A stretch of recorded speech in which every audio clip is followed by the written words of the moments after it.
Welcome students, concepts of physics में आपका स्वागत है। क्लास 10th में अब तक मैंने रिफ्लेक्शन ऑफ लाइट बताया। रिफ्लेक्शन ऑफ लाइट लेसन आपका समाप्त हो चुका है, उसको आप पढ़ेंगे, आपको सब चीज़ क्लियर समझ में आएगा। जहाँ दिक्कत हो मेरे वीडियोस को आप दोबारा देखेंगे। आज मैं आपको मैथमेटिक्स बताऊंगा। क्लास में मैंने ट्रिग्नोमेट्री में जहाँ तक बताया था उसके बाद का पोर्शन बताऊंगा। और आज का हमारा टॉपिक है value of trigonometric ratios for some special angles by geometric method. सबसे पहले आप देखिए,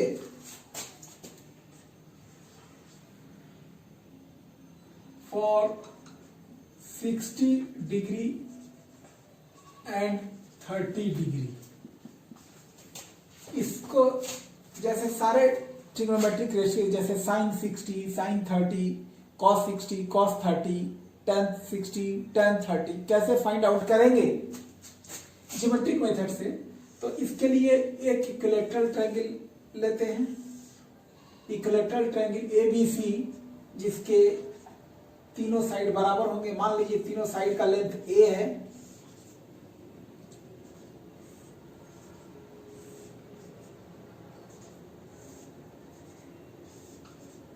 और ये इसका altitude.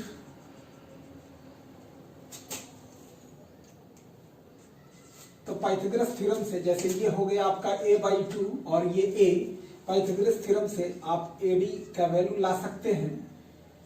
AB square minus BD square. AB की वैल्यू हुई A और BD की वैल्यू हुई A स्क्वायर बाई 4। इस प्रकार ये हो गया 1 माइनस 1/4। और इस प्रकार ये आपका आ गया AD is equal to A into 3/2 √3/2। यानी कि फाइनली हम लोग याद कर लेंगे AD का वैल्यू, यानी √3 A/2, √3 A/2। अब देखिए इक्विलैटरल ट्रायंगल में ये एंगल हो गया 60 डिग्री, 60 डिग्री, और ये दोनों हो गए 30। तो इन दोनों में से किसी एक ट्रायंगल में हम वर्क करेंगे, यानी इन ट्रायंगल ABD, इसमें अगर 60 के लिए कैलकुलेट करते हैं, sin 60, तो आप देख रहे हैं एंगल के सामने वाला साइड परपेंडिकुलर होता है, यानी AD by hypotenuse AB, AD by AB। ये आपको क्लियर होगा। sin 60 तो एंगल के सामने वाला साइड परपेंडिकुलर और 90 डिग्री के अपोजिट वाला हाइपोटेनस, और sin होता है परपेंडिकुलर बाई हाइपोटेनस, यानी AD बाई AB। तो AD का वैल्यू हो गया √3 A/2 और AB का वैल्यू हो गया A। तो इस प्रकार ये आ गया √3/2। इसी प्रकार आप cos 60 का वैल्यू ला सकते हैं। cos 60 यानी एंगल से लगा हुआ साइड बेस बाई हाइपोटेनस, तो ये हो गया BD by AB, BD by AB, और BD की वैल्यू A/2 है, तो ये रखा हमने A/2, और हाइपोटेनस है A। तो इस प्रकार ये आ गया 1/2। इसके बाद निकालते हैं tan 60, तो ये हुआ परपेंडिकुलर बाई बेस, एंगल के सामने वाला परपेंडिकुलर और एंगल से लगा हुआ साइड बेस, यानी AD by BD।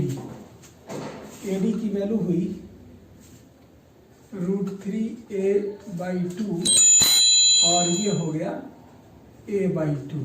2 cancel out, A cancel out, और ये बच गया आपका √3, यानी tan 60 हो गया √3। अब देखें इसके अपोजिट जब साइन 60 मिल गया तो cosec 60 आप कैलकुलेट कर सकते हैं, इसका रेसिप्रोकल 2/√3। sec 60 कैलकुलेट कर सकते हैं 2/1 यानी 2, और cot 60 कैलकुलेट कर सकते हैं 1/√3। वो मुझे बताने की जरूरत नहीं। इसके बाद देखिए इसी ट्रायंगल में हम लोग अब फाइंड आउट कर सकते हैं 30 डिग्री का, यानी साइन 30 डिग्री। अब एंगल ये कंसीडर किया है हमने, तो एंगल के सामने वाला परपेंडिकुलर हो गया, यानी BD by hypotenuse, BD by hypotenuse AB है। BD की वैल्यू हो गई A/2 और हाइपोटेनस AB की वैल्यू हो गई A, और ये कट के आया 1/2। उसी प्रकार cos 30 डिग्री करेंगे तो 30 डिग्री एंगल से लगा हुआ साइड बेस, इस बार बेस हो गया AD और हाइपोटेनस AB, और AD का वैल्यू है √3a/2, √3a/2 divided by hypotenuse A, ये आ गया √3/2। फिर इसी के बाद tan 30, तो tan 30 perpendicular by base, angle के सामने वाला साइड परपेंडिकुलर और एंगल से लगा हुआ साइड बेस, यानी A/2, नाम पहले लिख दीजिए BD बाई AD, और BD की वैल्यू A/2 और हाइपोटेनस √3a/2, ये हो गया 1/√3। और इनके रेसिप्रोकल एंगल्स आप लोग इसी प्रकार फाइंड आउट कर सकते हैं। इसको नोट कर लें, इसके बाद मैं और वैल्यू बताता हूं। अब 45 डिग्री के लिए हम लोग सारे रेशियोज का वैल्यू ले आएंगे। इसके लिए आपको बनाना पड़ेगा आइसोसेलेस राइट एंगल ट्रायंगल। आपको पता है आइसोसेलेस राइट एंगल ट्रायंगल में ये दोनों साइड बराबर हो गया। मान लीजिए इसका लेंथ हमने ले लिया A और इसका भी लेंथ ले लिया A, और आइसोसेलेस राइट एंगल ट्रायंगल में ये एंगल 45 डिग्री होता है और ये भी 45 डिग्री होता है। तो इसमें हाइपोटेनस पता करेंगे, यानी AC का वैल्यू पाइथागोरस थ्योरम से, तो BC square plus AB square, A square plus A square, यानी 2A स्क्वायर, यानी √2a। हाइपोटेनस हो गया आपका √2a।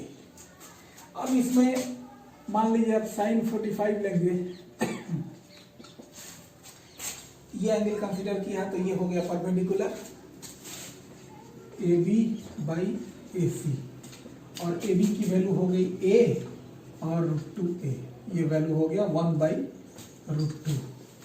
अब उसके बाद लेंगे cos 45, तो cos 45 base upon hypotenuse BC by AC, ये भी हो गया A और √2a, ये भी हो गया 1/√2।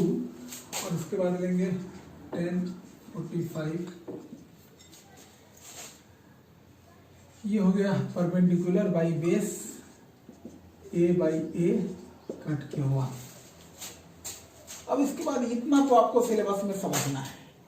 अब एक वैल्यू रह जाता है 0 और 90 का, उसको केवल आप समझ लीजिए, वो आपसे एग्जाम में नहीं पूछा जाएगा। जैसे मान लीजिए ये कोई ट्रायंगल है ABC, मान लीजिए ये एंगल थोड़ी देर के लिए मान लीजिए ये एंगल 0 डिग्री है। अगर ये एंगल 0 डिग्री हो तो परपेंडिकुलर का लेंथ हो जाएगा 0, परपेंडिकुलर का लेंथ हो जाएगा 0। अब परपेंडिकुलर का लेंथ 0 हो जाएगा तो अगर आप साइन 0 ले आते हैं तो परपेंडिकुलर यानी AB by AC, 0 by AC, तो साइन 0 आपका 0 आता है। अगर cos 0 लेंगे, cos 0 होता है बेस अपॉन हाइपोटेनस। तो अगर ये 0 है, इसका मतलब A पॉइंट और B पॉइंट एक ही पॉइंट पे कोइंसाइड कर रहे हैं।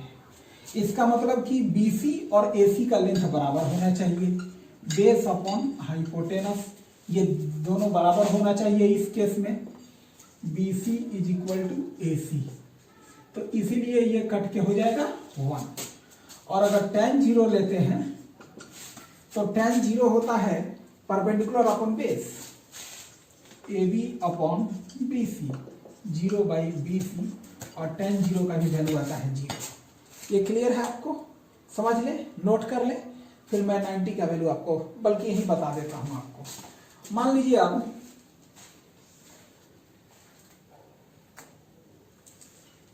ये एंगल जो है 90 डिग्री ले लेते हैं। एक तो ये 90 डिग्री है ही, और ये भी अगर 90 हो जाता है तो जरा सोचिए, इसको 90 आपको दिखने लायक बनाते हैं।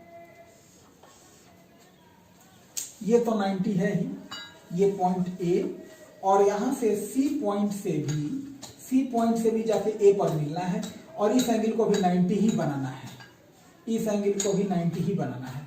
यानी ये जाके ए पर मीट करेगा, लेकिन कहा, ये दोनों पैरेलल हो गए। देखा जाए तो ए बी और ए सी, इस केस में अगर दोनों एंगल 90 डिग्री है तो ये दोनों लाइन पैरेलल हो गए, और पैरेलल लाइन मीट करते हैं इन्फिनिटी पर। यानी ऐसे केस में जो हमारा परपेंडिकुलर है उसका लेंथ हो गया इनफाइनाइट। तो इसमें अगर आप साइन 90 लेते हैं, साइन 90, तो साइन 90 हुआ परपेंडिकुलर अपॉन हाइपोटेनस, यानी A B upon A C, A B upon A C. तो ए बी हो गया, ए बी और ए सी दोनों इन्फिनिटी में मीट कर रहे हैं, यानी दोनों, यहां देखिए आप उस मैथमेटिक्स पे मत जाइए, यहां ये समझना है कि इस केस में परपेंडिकुलर और हाइपोटेनस दोनों का लेंथ बराबर है।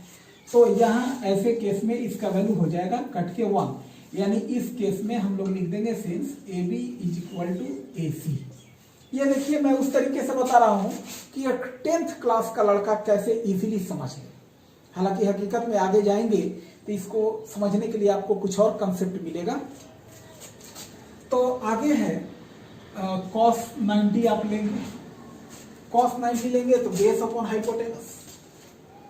तो बेस अपॉन हाइपोटेनस आप लेते हैं तो बेस क्या है, BC,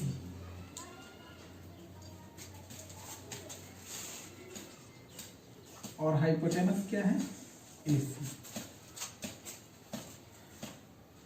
तो यहां आपको ये कंसेप्ट लगाना होगा कि BC और AC, चूंकि आप देख रहे हैं कि AC भी जाके इंफिनिटी पे इस लाइन से मीट कर रहा है,